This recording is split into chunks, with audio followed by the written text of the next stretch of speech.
Everybody, welcome to the No Good Podcast. Today we have another special guest. We are joined by the current WBC, WKA, USA, and former Lion Fight Lightweight World Champion, the Beast from Bosniak, Ognjen Topic. How are you doing today, man? How are you been? I'm doing good. How are you guys doing? Doing well. Doing well. Can't complain. Good. Can't complain. How are you navigating through this whole COVID situation, man? How are you dealing with it on your end? It's been okay. You know, I've been just trying to stay busy training, and I'm finding whatever training partners that I could find, and yeah, that's it. Oh, okay. Awesome. So you were born in Bosnia, but then you came over to America. Can Yeah, you? I was born in Bosnia, but I'm considered a Serbian. So when the war started in Bosnia, we had to flee to Serbia to be safe, and then from Serbia we came here to America, and that was done by immigration lottery. So my father was here working with his brother, and he was playing the immigration lottery, and he won it, and that's how we ended up in America. Well, Wow. interesting. Yeah. I want to talk more about like your whole fighting sense and like what made you decide to wake up one day and become a fighter. What was that process like? I'm not really sure. I mean, I get this question asked often, and I never have an answer for it. I think in the end, I think I was always athletic, and I like sports, and I needed to be active, and I think that fighting, to me, is the biggest challenge that you can face. Um, so literally stepping in there against another human being, and trying to knock him out and preventing from him trying to knock you out. I don't think anything comes close as far as that goes, as a challenge. Okay. How did your experience differ from each promotion that you fought under? Yeah, that depends. I mean, it depends if it's a big promotion, if it's a small promotion. Mm-hmm. Some promotions have a lot more money. Some, like for example, one championship, they're a global promotion, so everything is run at a whole different level. And then local promotions where they don't have as much money for the for the venues and for the fighters, so things are at a smaller scale. But Mm-hmm. in the end, if you know what you're going to expect, then you'll be well prepared to deal with any promotion. Okay. So, which promotion do you think was your best experience that you had? Um, Definitely, I would say one championship, because they're so Mm-hmm. professional run. They have a huge team. Mm-hmm. But I also had a good experience when I fought in Mexico, and that was for a very small promotion, but it was done by a man that was very passionate about the sport, and so he didn't really do it for the money. A lot of promoters do this strictly for the money, and this guy just did it because he loved the sport, and so he went all out on everything. Like Mm-hmm. bringing in with a limousine. The Oh fight, wow. the fight was in a bullfighting arena, so Oh that wow. was also great. And then after the fight as well, we had a good time. So it all depends, on who you're Mhm. dealing with. Okay. Speaking about your fights, which fight would you say was your toughest and why? There's been a couple. There's the one that I was just talking to you about, the experience part, as working with the promoter, and that wasn't tough because of the opponent. It was just tough with the things that I had to overcome, and those are my best fights, and my favorite fights, when I have something to overcome, because when the pressure's on, I feel like I perform at my highest level, because it's either life or death, so to speak, quote unquote, in that moment.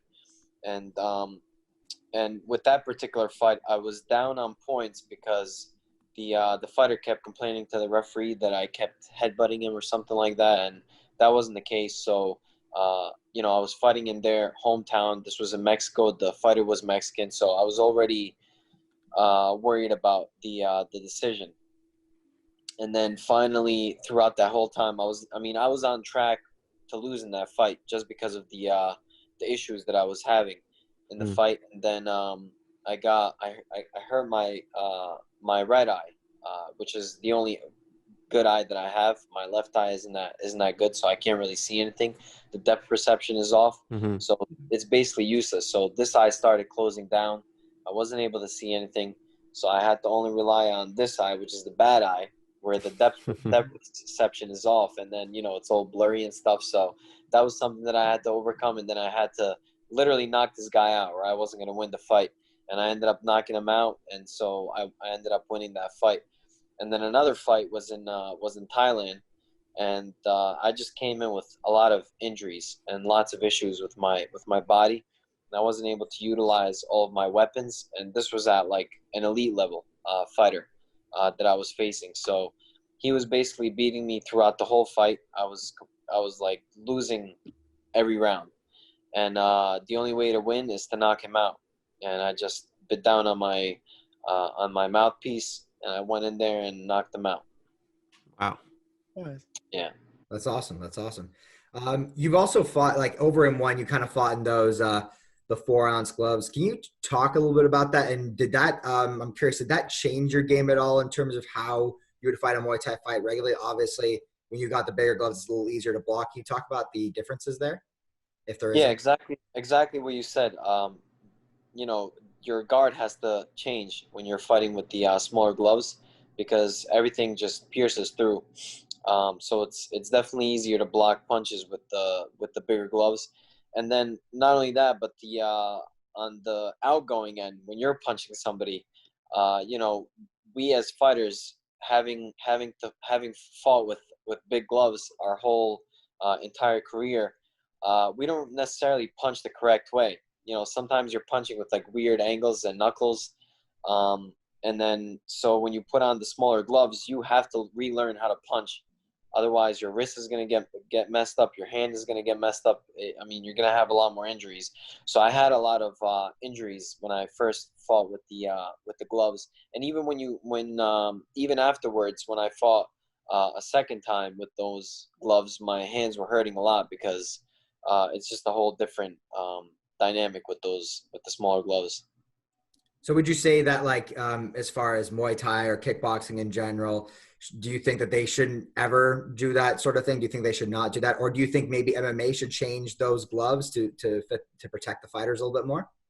No, I like the small gloves. You feel very powerful when you hit somebody, but obviously you can get hit as well.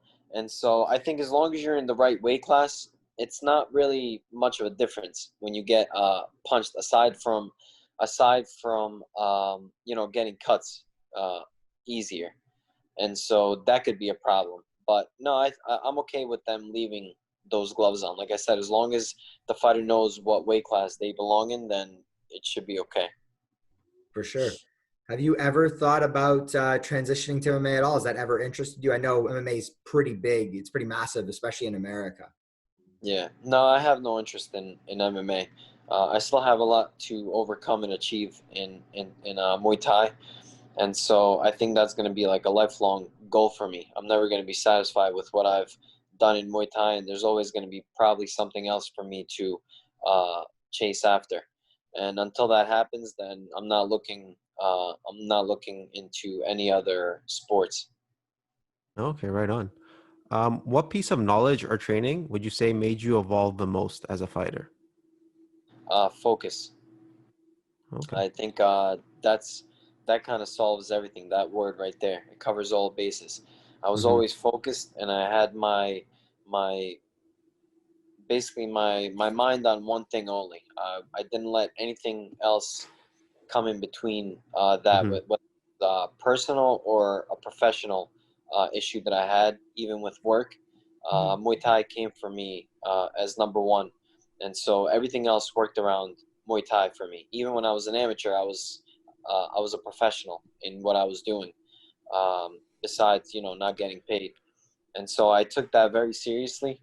And it wasn't like I had this goal of becoming a champion, but I just knew if I focus on today and tomorrow, and I do everything that I can on those days, I knew that all the titles were going to come my way.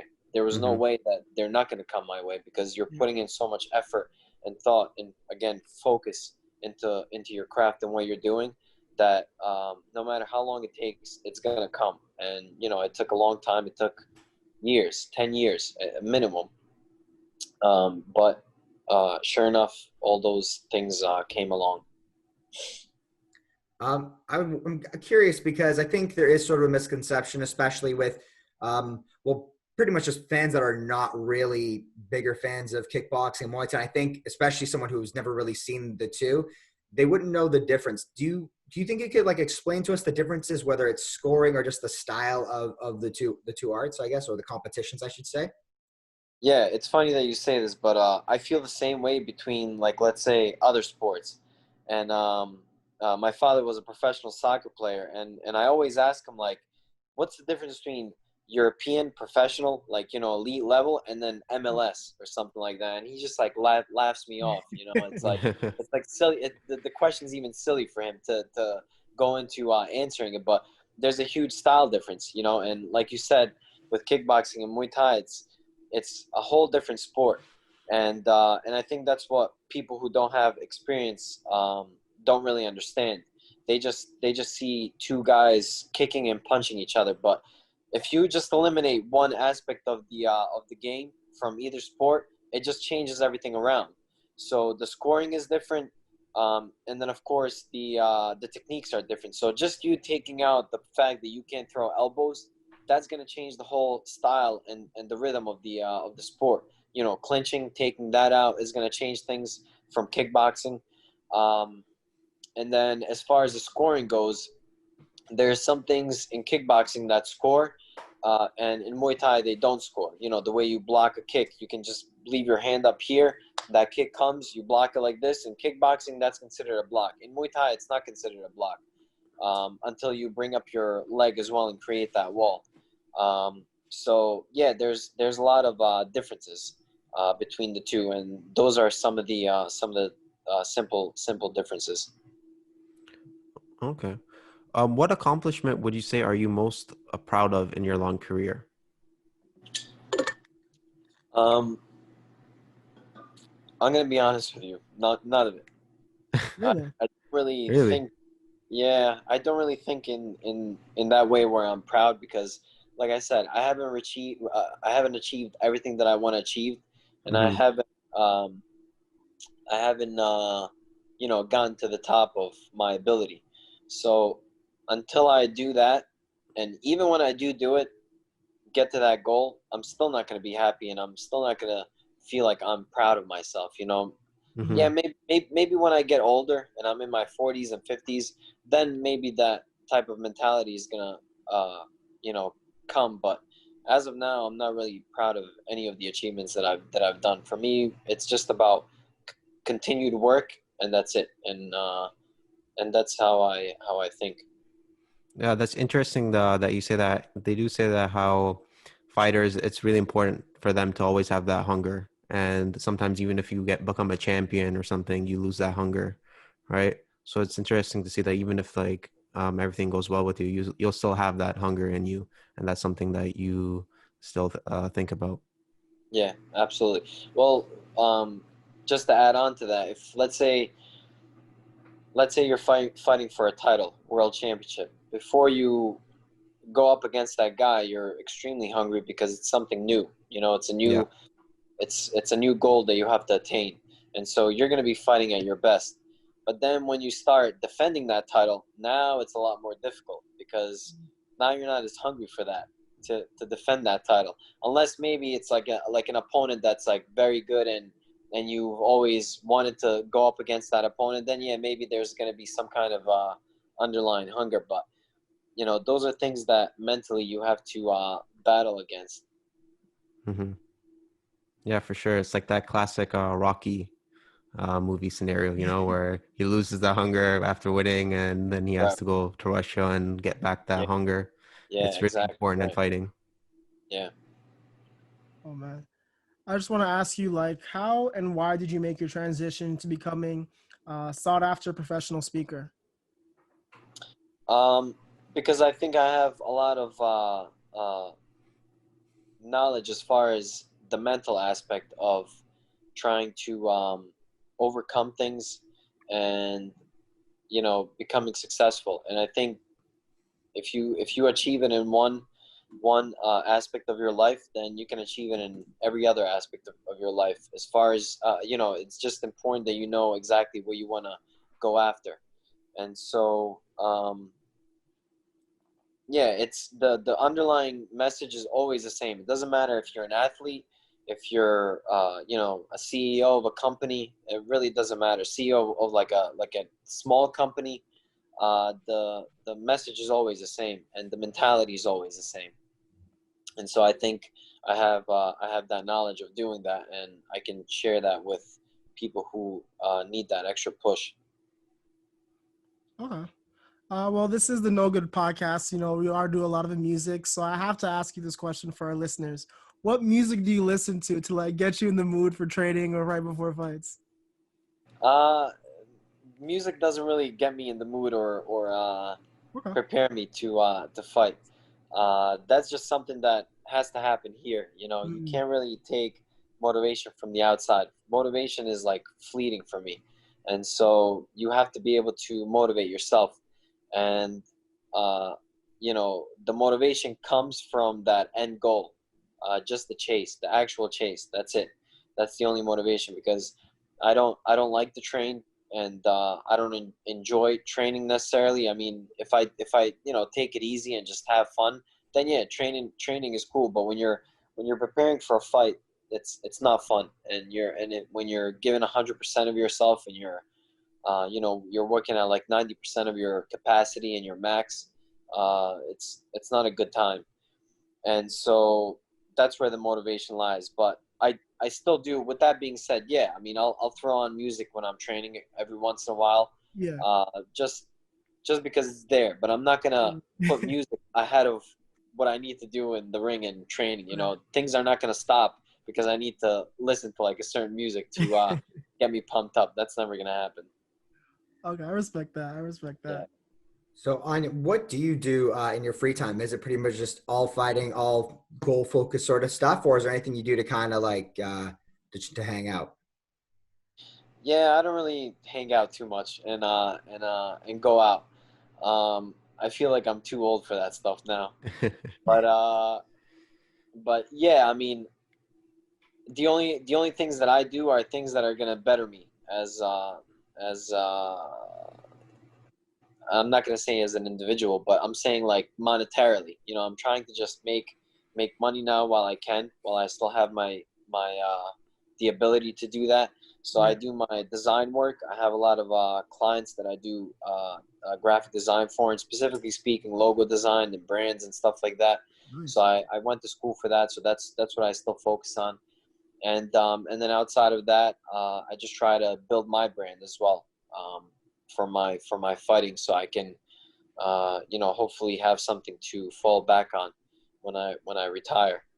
And that's it. My life is fighting, and that's pretty much it. That's the main thing in my life. That's all I care about. That's smart. Nice. That's smart. I can respect that. Yeah. Well, this is a staple question here at the No Good podcast that we ask all of our great guests that come on to the pod. What is something that everyone loves, but you don't? What is something that is no good to you? Ketchup.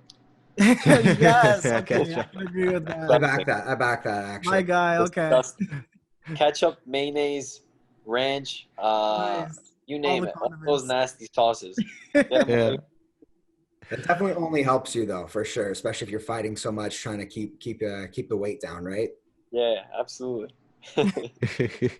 You know Oh, what it is? I think the sauces take away from the actual taste. If you have like fries, just the actual oil and the fried potato is good enough.